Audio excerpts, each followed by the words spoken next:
الحمد لله وكفى وسلام على عباده الذين اصطفى أما بعد فأعوذ بالله من الشيطان الرجيم بسم الله الرحمن الرحيم والتين والزيتون وطور سينين وهذا البلد الأمين لقد خلقنا الإنسان في أحسن تقويم ثم رددناه أسفل سافلين صدق الله العظيم وصدق رسوله النبي الكريم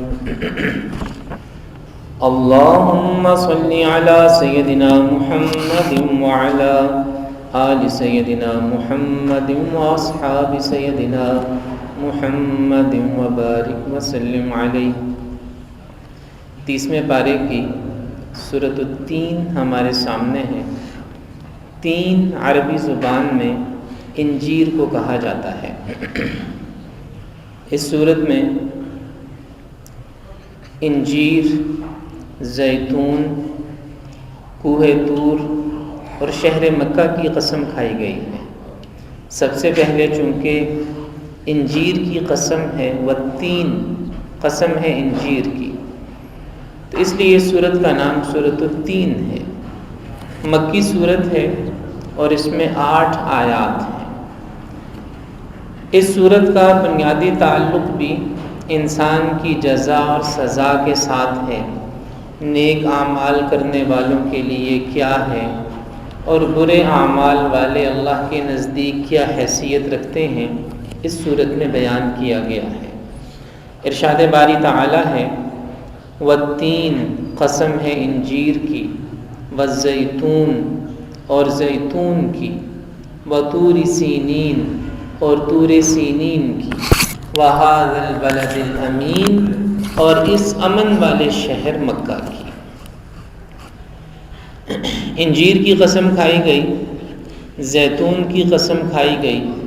مفسرین نے لکھا ہے کہ یہ دونوں غذائی اجناس، انجیر اور زیتون، ان کے اندر بہت سے فائدے ہیں انسانی صحت کے لیے، اور ان کا انسانی فطرت کے ساتھ بھی تعلق ہے کہ جیسے انسان کی فطرت میں اللہ نے جامعیت رکھی ہے، اسی طرح ان دونوں غذائی اجناس کی فطرت میں بھی اللہ نے جامعیت رکھی ہے، بہت سے فوائد رکھے ہیں۔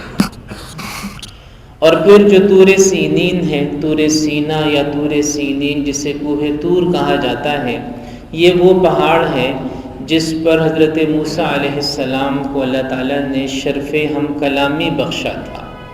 اللہ تعالیٰ حضرت موسیٰ علیہ السلام سے ہم کلام ہوتے تھے کوہ طور پر۔ اور ھذا البلد الامین یعنی یہ امن والا شہر، شہر مکہ، مکہ شہر کو اللہ عز و جل نے امن والا شہر قرار دیا۔ یہ وہ شہر ہے جس میں سارے عالم کے سردار حضرت محمد مصطفیٰ مجتبیٰ صلی اللہ علیہ وسلم کی ولادت با سعادت بھی ہوئی، اور آپ اسی شہر میں ساری دنیا کے انسانوں کے لیے مبعوث کیے گئے۔ اللہ تعالیٰ کی سب سے بڑی اور سب سے عظیم امانت یعنی قرآن مجید بھی اسی شہر مکہ میں نازل ہونا شروع ہوا۔ امن والا شہر ہے، ہمیشہ سے شہر مکہ امن والا شہر رہا ہے۔ اسلام سے پہلے بھی اور اسلام کے بعد بھی شہر مکہ کے اندر خون ریزی کو بہت بڑا گناہ سمجھا جاتا تھا۔ زمانے جاہلیت میں بھی لوگ، حالانکہ کتنی جنگیں تھیں، جنگ ہی ان کی مصروفیت تھی اور جنگ ہی ان کی معیشت تھی، لیکن اس کے باوجود شہر مکہ کے اندر جنگ نہیں کرتے تھے، مکہ کو محترم سمجھتے تھے، مقدس سمجھتے تھے، اور اسلام نے بھی اس شہر کو، شہر مکہ کو پرامن شہر قرار دیا، امن والا شہر قرار دیا۔ یہاں لڑائی جھگڑے کو، خون ریزی کو، اور آپ جانتے ہیں کہ حرم کی حدود کے اندر تو کسی پودے کو بھی نقصان پہنچانے کی اجازت نہیں ہے، کوئی چیونٹی اور کوئی جوں مارنے کی بھی اجازت نہیں ہے۔ آپس میں لڑنا جھگڑنا، کسی انسان کو مارنا تو درکنار، کسی پودے کو نقصان پہنچانا، کسی جانور کا شکار کرنا، حرم کی حدود میں جانور کا شکار کرنے کی اجازت نہیں ہے، گھاس کاٹنے کی اجازت نہیں ہے، کوئی پودا لگا ہو اسے نقصان پہنچانے کی اجازت نہیں ہے، چیونٹی کو جوں کو مارنے کی بھی اجازت نہیں ہے۔ یہ ایسا امن والا شہر ہے شہر مکہ۔ اس آیت مبارکہ میں جہاں ایک طرف مکہ کی فضیلت ہے کہ یہ امن والا شہر ہے، تو ساتھ ساتھ ساری دنیا کے انسانوں کے لیے ایک پیغام بھی ہے، اور وہ پیغام یہ ہے کہ اللہ کے نزدیک قابل تعریف معاشرہ وہ ہوتا ہے جو پرامن معاشرہ ہوتا ہے۔ اللہ کے نزدیک قابل تعریف شہر وہ ہوتا ہے جو امن والا شہر ہوتا ہے۔ اللہ کے نزدیک قابل تعریف ملک وہ ہوتا ہے جو امن والا ملک ہوتا ہے، اور اللہ کے نزدیک قابل تعریف انسان وہ ہوتا ہے جو پرامن انسان ہوتا ہے۔ امن کیا ہے؟ یعنی ملک پرامن کب بنتے ہیں، شہر پرامن کب بنتے ہیں، معاشرے پرامن کب بنتے ہیں؟ جب ہر انسان کو اس کا حق ملتا ہے، اور جب ہر انسان اپنی قانونی اور شرعی اور اخلاقی حدود کے اندر رہ کے زندگی گزارتا ہے تو معاشرے پرامن بنتے ہیں۔ جب دوسروں کے حقوق پر ڈاکہ ڈالا جاتا ہے، جب بددیانتی ہوتی ہے، جب ڈاکے پڑتے ہیں، جب چوریاں ہوتی ہیں، جب لوگوں کا خون ناحق بہایا جاتا ہے، جب لوگوں کے نظریات کی وجہ سے قتل و غارت کا بازار گرم کیا جاتا ہے، جب لوگوں کی عزتیں پامال کی جاتی ہیں، تو وہ معاشرے پرامن معاشرے نہیں ہوتے۔ اسلامی نظام اور اس سے پہلے جتنے بھی انبیاء کرام علیہم السلام آئے، سب نے امن کی بات کی، سب نے شہروں کو پرامن بنانے کی بات کی۔ حضرت ابراہیم علیہ السلام نے جب اللہ تعالیٰ سے دعا مانگی، جب حضرت اسماعیل علیہ السلام کو وہاں لق و دق صحرا میں چھوڑا، اس وادی میں جسے آج مکہ کہا جاتا ہے، تو ابراہیم علیہ السلام نے اللہ سے یہ دعا کی کہ رب اجعل ھذا البلد آمنا، اے میرے رب اس شہر کو امن والا شہر بنا۔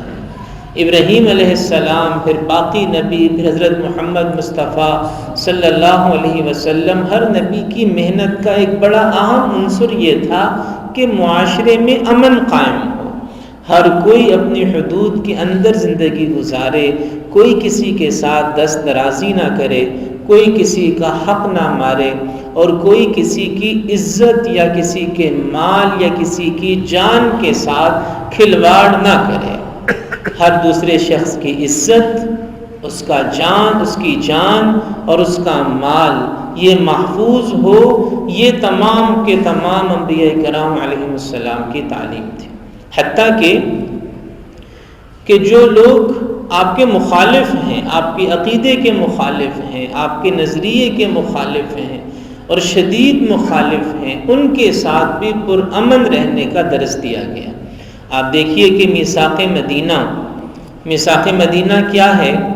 جب نبی کریم صلی اللہ علیہ وسلم مدینہ منورہ پہنچے تو یہودیوں کے ساتھ ایک صلح نامہ کہہ لیں، ایک میثاق کہہ لیں، ایک معاہدہ کہہ لیں، یہودیوں کے ساتھ کیا گیا۔ اور اس میثاق میں کیا تھا کہ مسلمان اور یہودی مدینہ میں امن کے ساتھ رہیں گے۔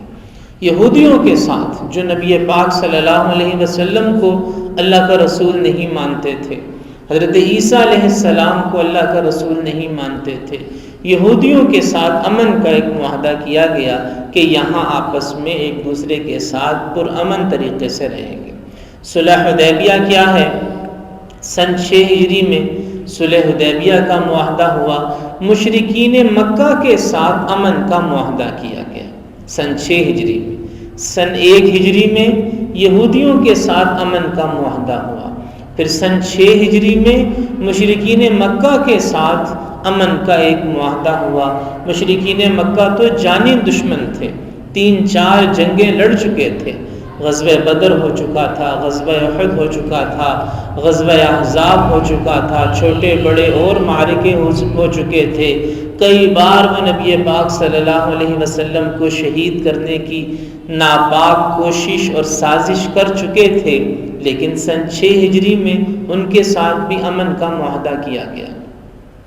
تو پرامن معاشرہ یہ نبی کریم صلی اللہ علیہ وسلم کی بعثت کے مقاصد میں سے ایک مقصد ہے، اور آپ نے جس چیز کی ترغیب دی اپنے ماننے والوں کو، ان میں سے یہ بہت اہم تعلیم ہے کہ ہر شخص امن کے ساتھ رہے، فساد سے بچے۔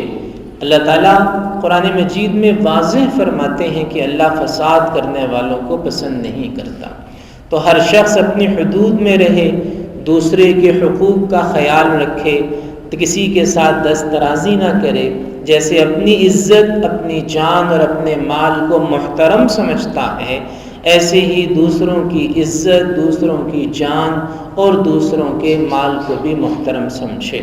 تو سورہ والتین میں اللہ تعالیٰ نے شہر مکہ کی قسم کھاتے ہوئے اس شہر کو بلد امین یعنی امن والا شہر قرار دے کر ساری دنیا کے انسانوں کو یہ پیغام دے دیا کہ اسلام امن کا دین ہے، اور مسلمان وہی ہوتا ہے جو دوسروں کے لیے راحت کا باعث بنتا ہے۔